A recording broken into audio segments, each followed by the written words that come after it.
What's up guys, welcome back to another video. If you're new here, my name is Jake. Welcome to the JD Cars Automotive YouTube channel.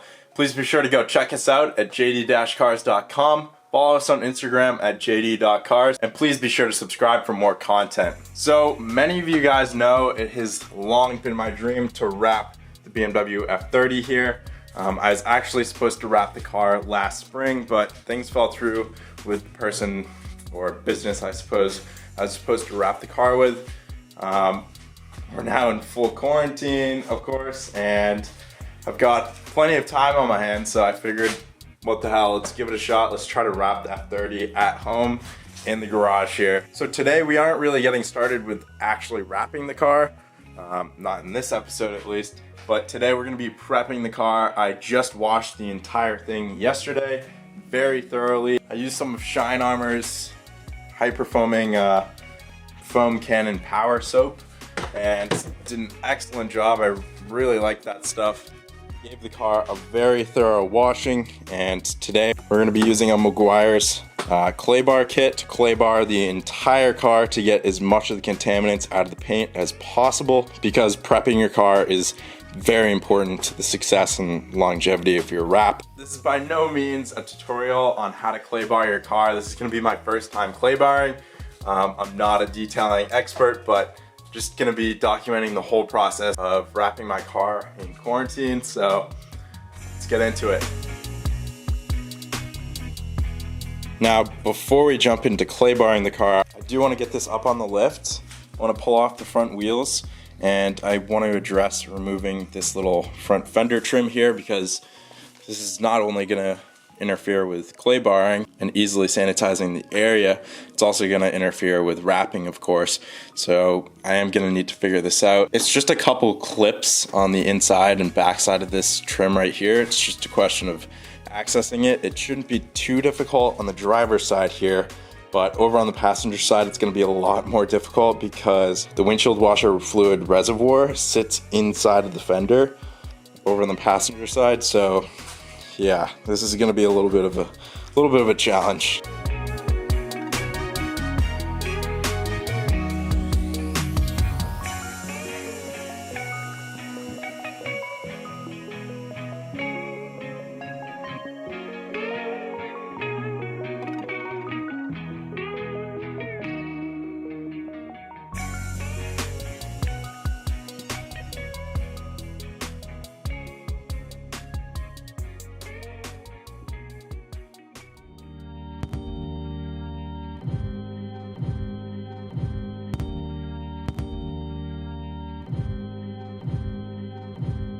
Alright, so pretty much what I expected with these two pieces. Just a bunch of clips on the back side. Unfortunately, I did break one, but it's fine. I still have the one on the end and these other three. A little difficult to remove, but not bad. Two clips on the little grill piece, and that's about it. So things went really smoothly on the driver's side, but as expected over here on the passenger side, there's just no way I can get my fingers in this tiny little crack to release all those tabs.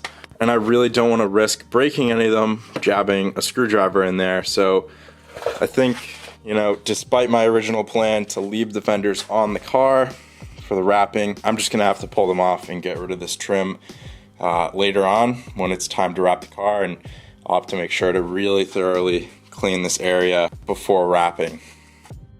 Alright, so the only other thing, aside from those front fender trims and the rear license plate, I can't really think of anything aside from the door handles, so we're going to be removing the door handles right now, starting with popping off this little plastic cap right here. And that will then reveal a 2mm hex screw. I can't even get my classic, you know, 1/4" hex bit in there because it's so slim, so I'm using this little hex Allen key. Now try not to drop this screw, of course.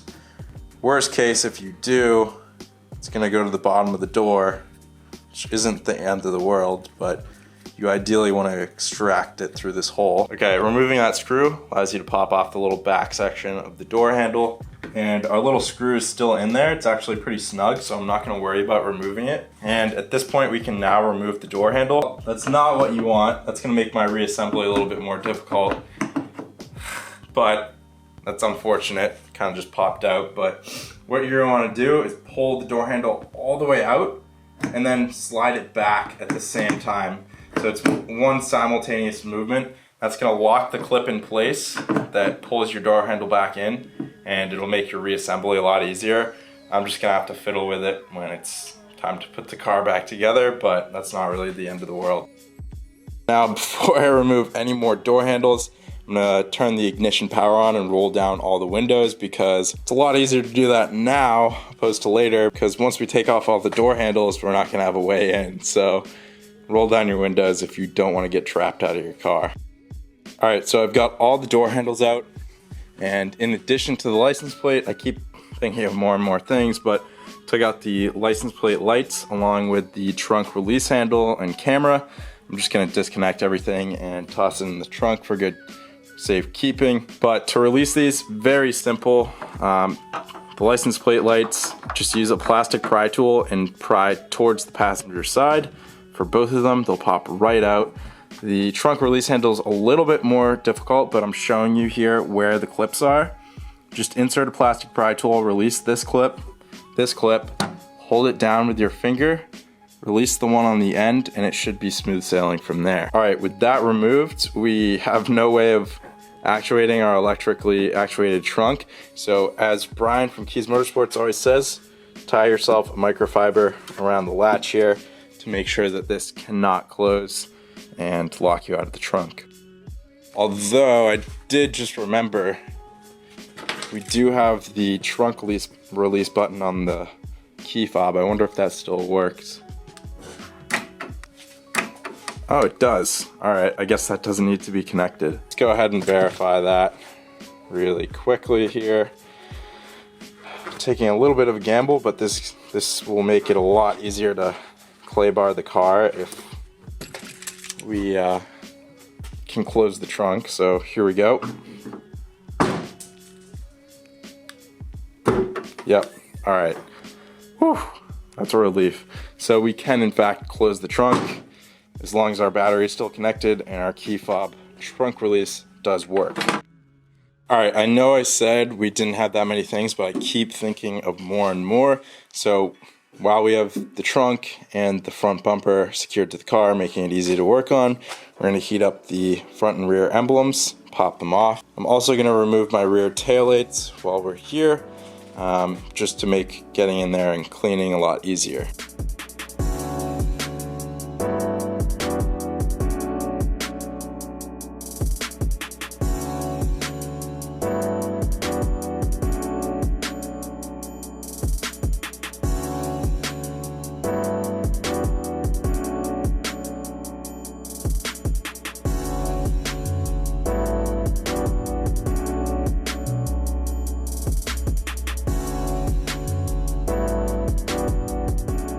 So each of the inner taillights, they have a little 10mm fastener right there.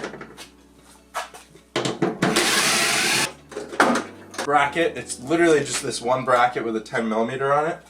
And then the entire taillight pops out. You do have to disconnect it, of course. So there's the inner taillight.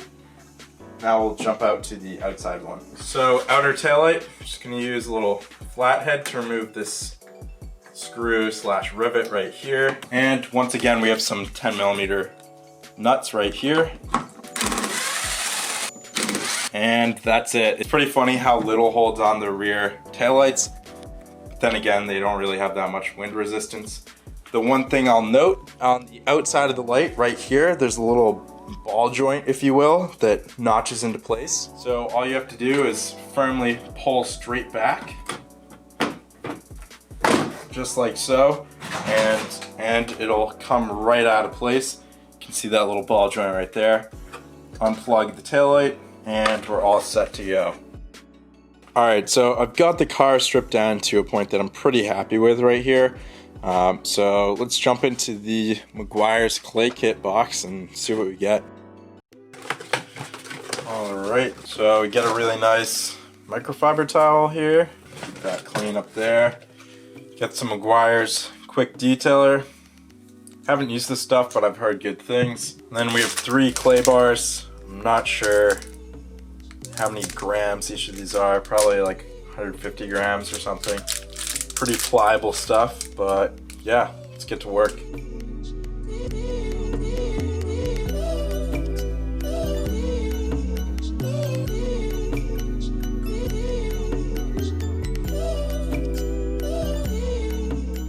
Alright, so I obviously expect nothing less from Meguiar's, but wow. I literally just did that for less than a minute. This feels fantastic. It feels so smooth compared to like over here. You can really feel there's a lot of contaminants in the paint, but wow. Probably should have clay barred my car a little more often, but really nice. Very nice. So definitely highly recommend this Meguiar's quick detailer and clay kit, working really well.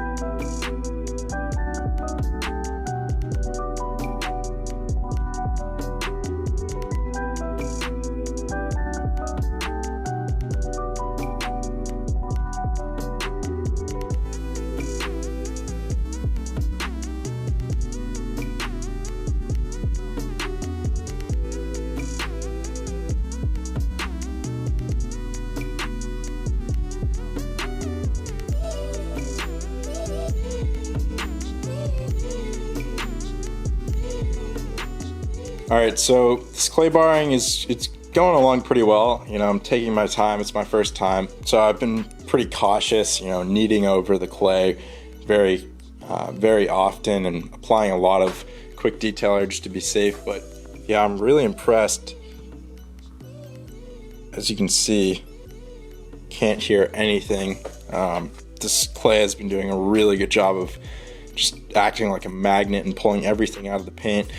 So I've done the entire rear end here, entire rear bumper, trunk, and both rear quarter panels. I'm going to be moving to the front of the car, you know, both side doors. I'll probably hit the roof, even though I'm not even sure yet if I'll be wrapping the roof. I might leave it black, but just a good idea to do it while we're here. So I'm going to keep moving forward. Probably not going to film the entire car just because it's going to get pretty repetitive, but I'll check in with you guys once I'm done claying the car. Glad I didn't wrap up the video just yet, because claying the door here just reminded me we need to pop off the rubber door trim right here. So pretty easy, you just come to the back with a little plastic pry tool. So you get the edge up, you can just run your fingers down the trim piece. Pops off just like so. I'm gonna stick that in the car and I'm gonna do all 4 doors. Thank you, BMW. We have to take off the front mirrors to get the front rubber door seal off. So that's going to involve, really quick, I'll run you guys through it. That's going to involve popping off this door trim right here, the window trim, I guess, speaker trim. I think we actually have to take off the entire door panel now that I think about it, in order to get this off. And then we're going to have 3 Torx screws behind the speaker here that are gonna hold on that mirror. All right, mirror is off. Should be able to pull off this weather stripping now. There we go. So yeah, to get the mirror off, you have to pop off the door panel. That's 2 T25 Torx screws under the door handle trim, bunch of clips. Pop that off. You should then be able to pop off the A-pillar trim, and that exposes 3 T30 Torx screws to pull off your mirror and 1 quick connection. I finally finished claying the whole car. I'm absolutely wiped. That was a lot more time consuming and labor intensive than I expected.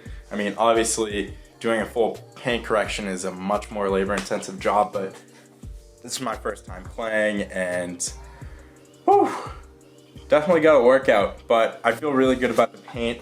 It looks great, and I know it's definitely gonna benefit with the long-term holding up of the wrap. It's gonna adhere a lot better, and yeah. So at this point, the car is fully prepped to be wrapped.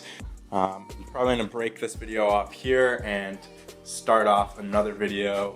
I'm not really sure where I'm gonna start on the car. I really have to think about this some more. probably with one of the front fenders or the hood. I'm not really sure, but hope you guys enjoyed this video. I hope you guys are excited for the wrapping of the BMW F30 here. I have some really exciting designs planned. Not necessarily like full-blown graphics, but I do have some pretty cool ideas in mind. I'm not going to spoil the surprise, but please be sure to stay tuned if you're excited about this, if you want to see more. Go guess down in the comments what you think I'm going to be doing with the Nardo Gray, how I'm going to put a little spin on it, what you think I should do to put a little spin on it. Please go smash that like button, subscribe for more content. Thank you so much for watching, and I'll see you guys next time on JD Cars.